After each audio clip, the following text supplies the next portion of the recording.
Hey Mimi, thanks for your patience. I waited till morning because I get I feel like I get better reads in the morning anyway because I'm so like I'm still like waking up, so I'm not thinking too much. Okay, so I laid the spread and it's its own unique spread. Never had this one before. Having to do with your career, moving forward with that. And so what I'm gonna start with is actually over here. And I've never had the time card for like a career reading, which is kind of cool, but with the time card, I pulled this card, which is neutral. And so right away, it's just letting you know that there's no timeline for this. There's no timeline for you to, we'll say, either start following the path or becoming successful or seeing certain what's it called, like certain points in the progression of your path in this way. So there's twofold feelings with that, which is one, a lot of people like to know, oh, what within what time period will I be seeing success, or da da da. And that's, usually very comforting to know that, but that's not what we get here. On the other hand, the second part is it's based on you. So that's good too, because you get to kind of feel that, I guess what it is, it's more like focus on the fact that you're in control here. You have power here. This is your jiggity jam. Like, you get to control how fast you grow, your reputation building, the success that you see, however you define success, by the way. It might not be monetary. It could be the feelings within you. And honestly, I would definitely feel like, that is where you should be focusing, is on how what you do makes you feel. And also the figuring out of exactly what to do will be based on you being in tune with your inner GPS system, which is your emotional map, your emotional terrain. That's going to tell you that you're on the right track, because it's going to feel a certain way. So the feelings would feel, it's like in the range of positive, right? So it's going to feel happy, joyful, ecstatic, but also with the sense of feeling grounded in what you're doing. So there's this idea coming through, not to not to grasp on the idea that I'll know what I'm doing when I'm a master at what I do. You have to get rid of the idea of mastery. It's going to be that you need to start when you feel, even when you feel like you're not ready. Which I feel leads me here when I was pulling these cards, which is really kind of cool that these cards came out. So I'm gonna leave that there. Again, you're on your own timeline. That could be a little scary, because you're like, okay, well, I have to be the self-starter, and I need to be the the motivation behind my own success. But that's part of it. That's part of the lesson, is to make sure you're staying on track. And then the idea coming through of making sure that you don't get not bored, but what's the word, impatient. So if you dedicate yourself and you keep one foot in front of the other, you're going to see what you want to see, or I should say, you're going to feel the feelings you've been waiting to feel, but don't put a timeline on it. Don't say 2 months, 6 months, what's it called? Don't try not to need instant gratification. There's this idea that to do things to give you instant gratification in the meantime while you're building the main hub, right? So let's say you decide to have a career. If you start a business in whatever healing modality you might want to be doing, or whatever project or business that you put together, make sure that you are getting the instant gratification that you need from somewhere, because it feels like it's not going to come from that for a bit of time. But it's definitely like time to at least start if you haven't started. But I feel like you've started and you're not really aware that you've started what you're supposed to be doing already. Like, it's already in the works. You're just not you're not acknowledging it. Like, almost like it feels like it's something that you already know, or it's a part of you. It's very natural. Okay, so what's coming through too is the idea of the kids. There's something about Yeah, so there's something about you parenting that you're not looking at as being lucrative or valuable or successful. I'm not saying that valuable in the emotion department. You're an excellent mother. I know you know your value as a mother, but it has to do with kids. It's almost like a part you haven't looked at before. Because I know you and I have discussed Ayurvedic stuff, and it's almost like all that stuff that you are into, but bringing it to children or to parents to parents for their children. It almost feels like the feeling is starting a school. The feeling is starting a school that engages the kids in sorry, I'm messing up the word. Ayurvedic. You know what I'm talking about. Ayurvedic. What's it called? Principles. So there's something coming through for that did not come through when I was shuffling. So just please mark that down and sit with that and process the idea of something about that, because it feels like you're not looking at your value as a mother to these children in the way that you could be looking at it, like you're blinded to one aspect of it, even though you're aware that, like, again, you're very full. You may feel like you are fully aware of your capabilities and value as a mother, but there are parts you're still not looking at or acknowledging as valuable in the sense of business. Almost like how people, most people, don't see, what is it called, like love and money, or it's almost like sex and love, like how some people can like, what's it called, divide that. You know what I'm saying? Like they separate it. It's like that concept where it's like you're separating something that doesn't need to be separated, if that makes sense. So consider that, please. But yeah, so that's why I feel like it's already in the works. It's almost like, I want to say, as long as you've been a mother, that's how long your business has been going, but you've just been unaware of it. So it's like you can count however many years you've been a mother as part of the business because, okay, so then the card experience, because you've been developing the experience that you need for what is it now? 8+ years? That kind of thing, you know, like how old is Marco? Sorry, I don't remember ages of everyone's kids, but like however old, you know, that's how long you've been gaining the experience that you need in order for this business, this career, this reputation, that you could like harken back on, if that makes sense. Like the kind of thing where if like someone were to interview you, you'd be like, well, ever since I became a mother, I knew blah, blah, blah, blah, blah. So there's something about the mothering style and then the fusion of the mothering style that you have with the lifestyle or products or whatever it is, however you say it, of the things that you're passionate about, as far as like, it's, again, Ayurvedic is only coming to mind just because that there might be another word or term or thing you're into, but it's around the idea of like what is it, like a different organic lifestyle, but it's like not, so it's like you're taking the old and fusing it with the new. You're bringing the old forward to the new and then creating something completely different and more, what's the word?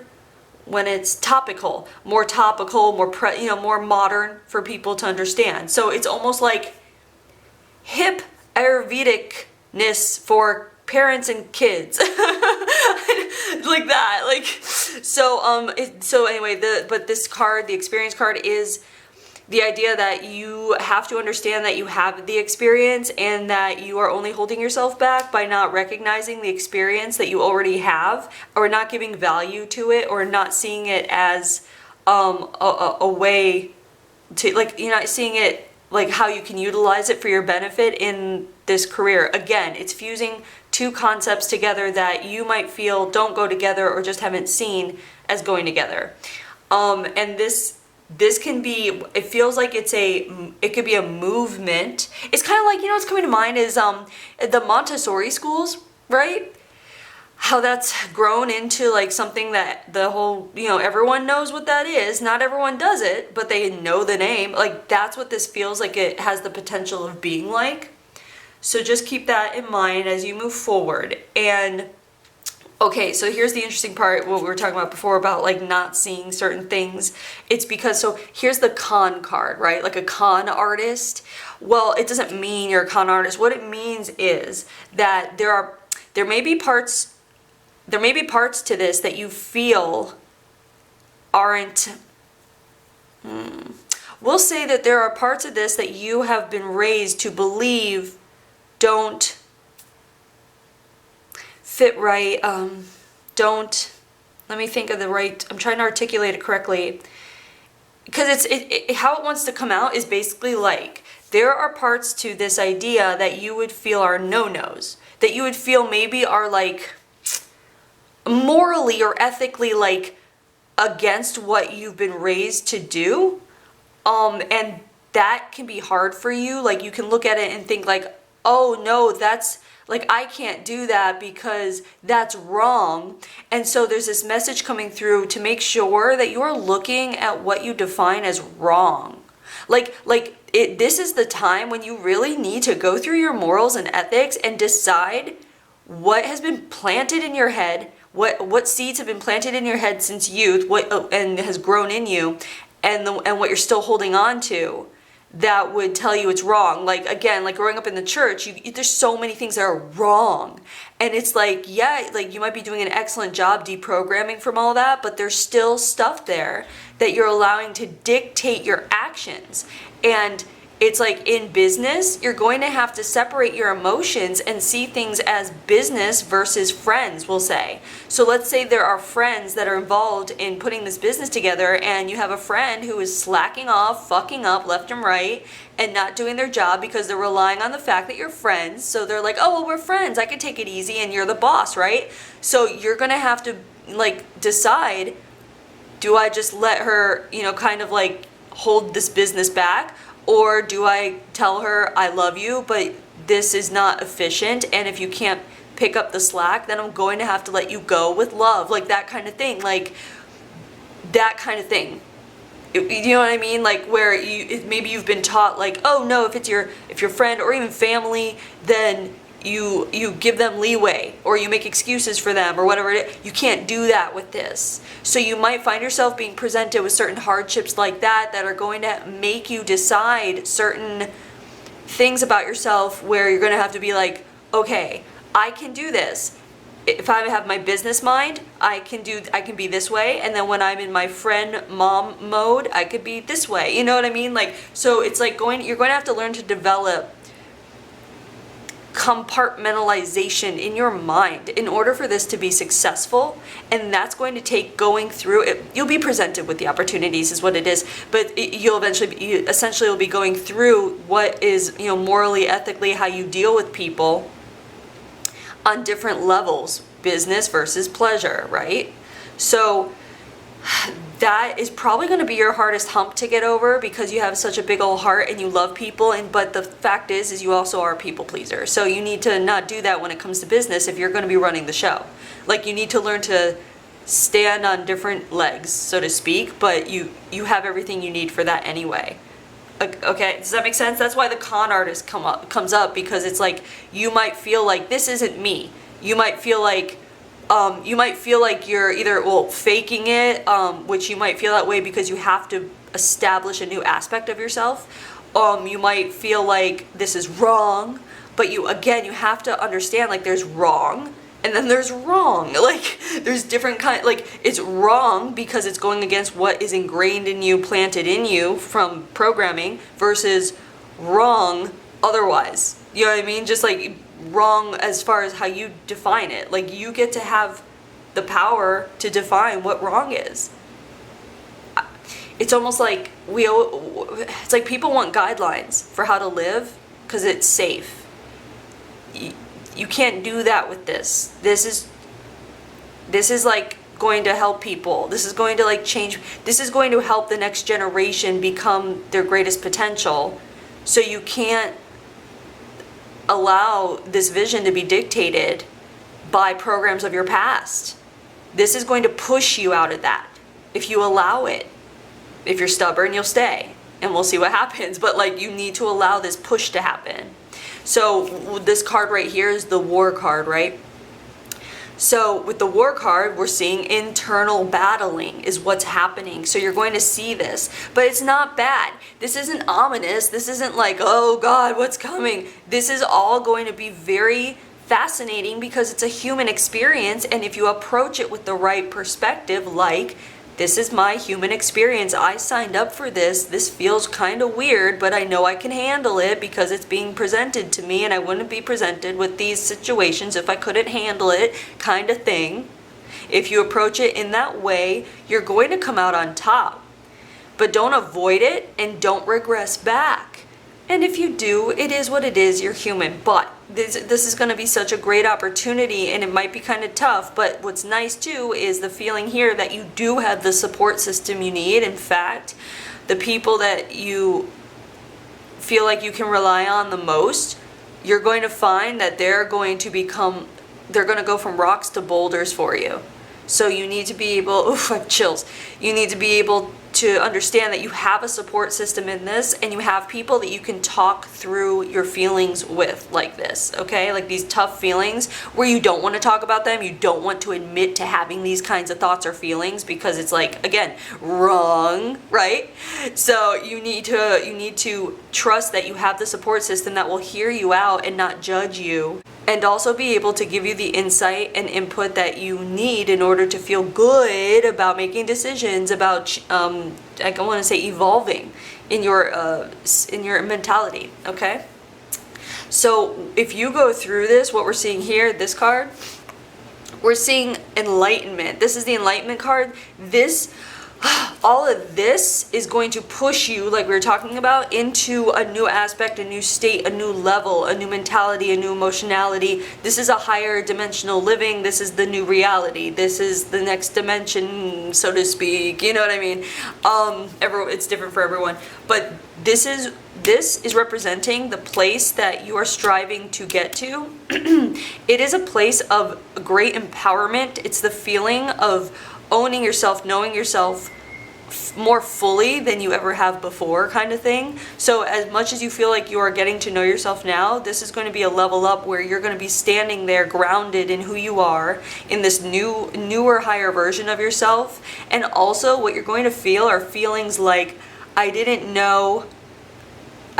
expect to be able to feel, I want to say, enlightened spiritually, but also grounded on planet Earth so much. Again, this is going to come from this, is whatever idea you have of what an enlightened person looks like or feels like is going to be different than what it actually is once you get there. So for example, the best example I can give you is from my own experience, where it's like you go through phases in your spiritual development, where it's like you go like for me, I went through like this like peace and love stage, right? Where it's just like, and I'm like, oh, it can't get better than this. It's peace and it's love. It's high vibe. It's all like, yay, you know? But then another reality sets in, like more, situations and opportunities come across that are more grounded on about being with people on Earth and being not so removed and not so like floaty, happy, lovey.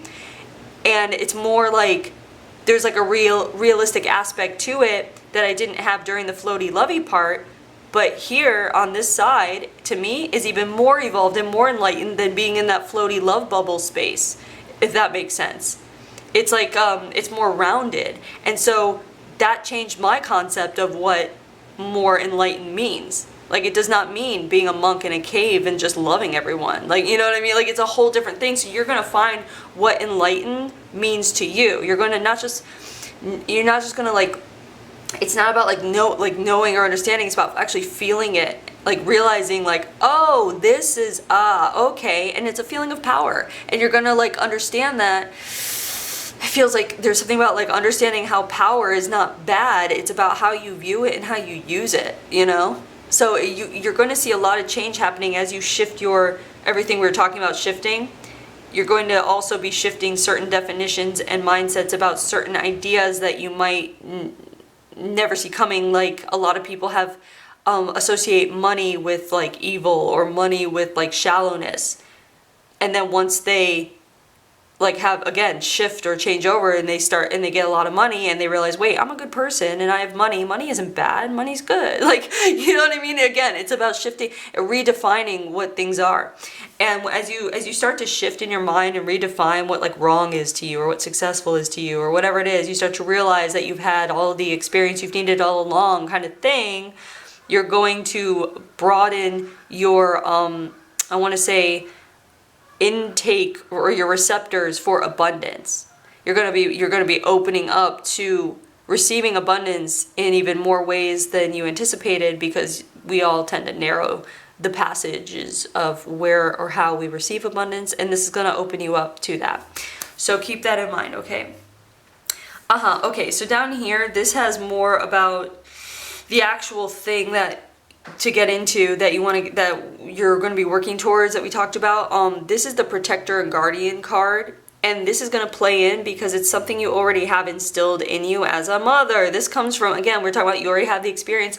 This is going to be part of everything. So this is also utilizing, again, this feels like a kind of school or a kind of institute. It actually, yeah, we'll go with that. It feels like kind of like either a parenting or parent-child or something institute of sorts. And the Protective Guardian card is not just about how you're going to feel over it, but it is about something you have within you and that you're going to be teaching. It's almost like,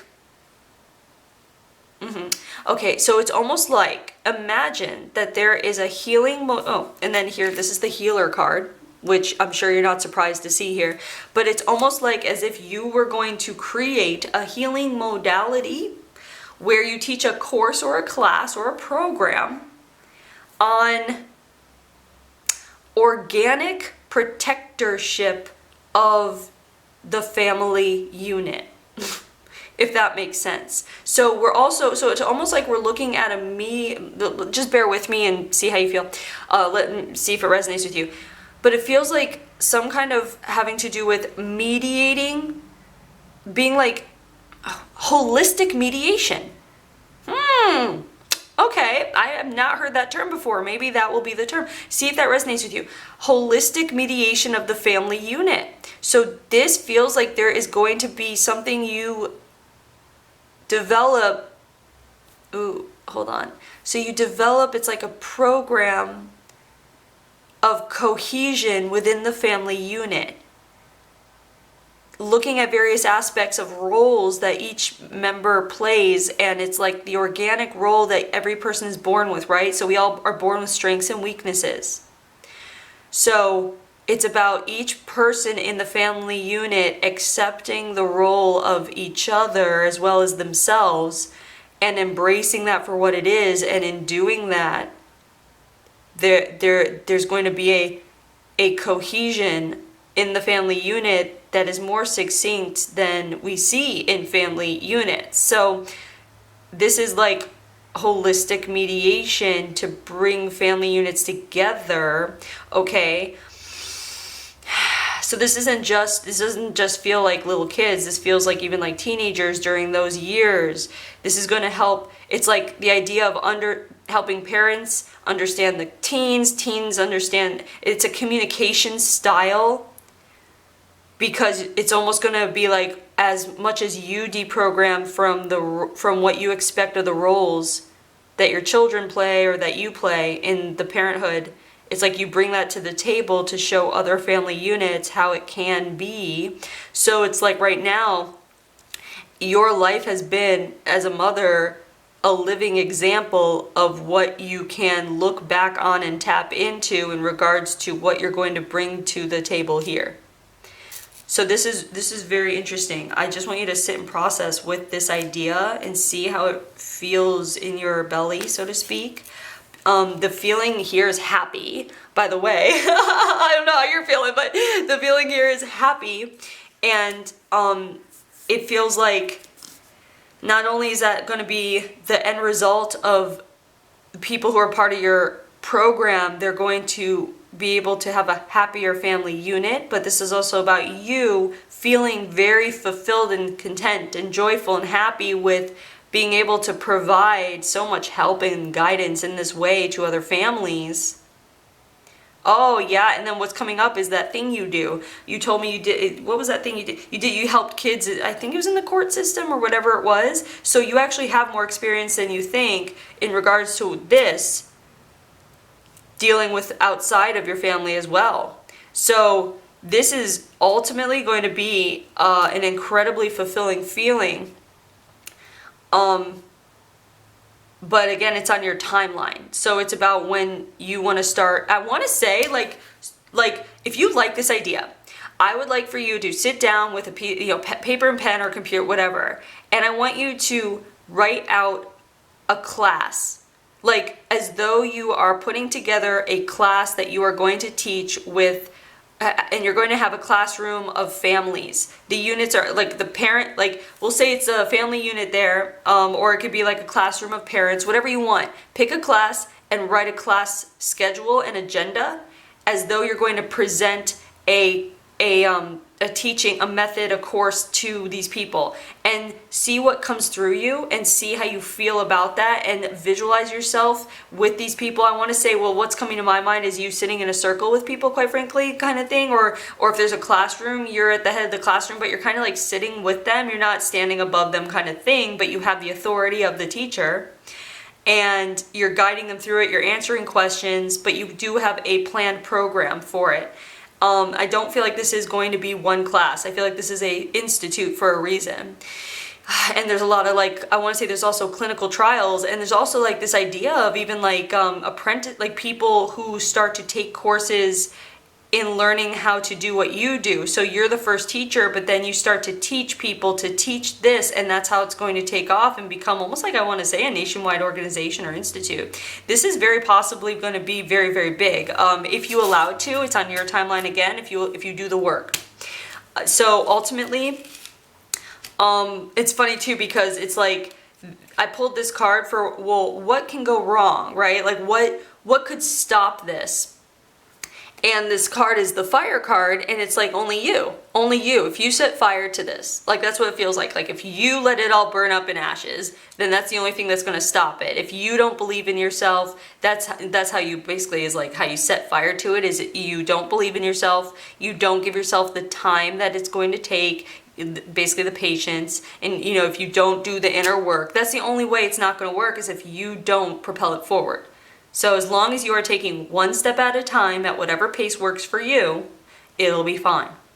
Then ultimately here we have, this is the love others card, which I pulled as like the ultimate lesson overall thing for this reading. And that makes sense now, now that we talked about how the potential for this business plan or institute would lay out, is it would be all about other families and other people and helping the world as a whole in this way. Again, it's like the song from the Beatles, Come Together, right now. That song, Come Together, that song, that's what's playing right now in my head, and I feel like that is like the anthem for this, because again, it's the word cohesion keeps coming up. It's like the cohesion, the Family Cohesion Institute or something. You know what I mean? Like that word, I feel like there's something about that word that may even help you in a mantra, like cohesion, like that might actually help you write that first class or program or whatever it is. If you stay on the thought of cohesion as like the objective of the institute, of the goal of the institute is cohesion of families, that's your jam. That's your jiggity jam here. So anyway, I feel like that's enough for right now to get you started.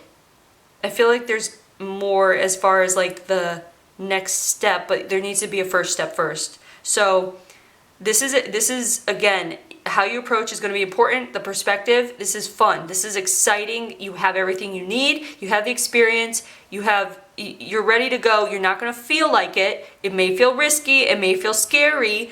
It may feel, you're going to be putting yourself out there, and it's going to push your comfort level. It's going to push it. But that's part of why you came here. That's part of your purpose, is to expand and evolve, and you can't do that unless there's some discomfort in that. So in fact, it's almost like the idea of embracing the discomfort. The more you embrace the discomfort and start to see, whoa, I'm uncomfortable. Yay, I'm uncomfortable. It means that I'm about to grow more. Yay. That kind of thing, that is going to be gold. So anyway, there's your reading. I hope you resonate with some of that. I hope it makes sense, and I hope you enjoyed it. And again, thanks for being so patient, and I will talk to you soon.